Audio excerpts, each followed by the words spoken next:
Unlock the power of visual storytelling in your applications by seamlessly integrating images with Supabase. First, let's set up where your images will live. Navigate to the storage section in your Supabase project dashboard here. You'll create a new bucket, a circumflex euros. Think of this as a dedicated folder for your images. Give it a clear and descriptive name, like appimages or product photos. Once your bucket is created, it's crucial to configure its permissions. For most public-facing applications, you'll want to set the public access level to allow public read. This ensures that anyone can view your images without needing to log in. Be mindful of privacy if you're dealing with sensitive data. Now, let's upload your first image. You can do this directly through the Supabase dashboard. Simply click the Upload button within your newly created bucket.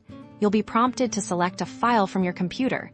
Choose the image you wish to upload and confirm. Alternatively, for a more streamlined workflow, you can leverage the Supabase CLI after installing and configuring the CLI with your project. You can upload files with a simple command. This is especially useful when automating your deployment or build processes.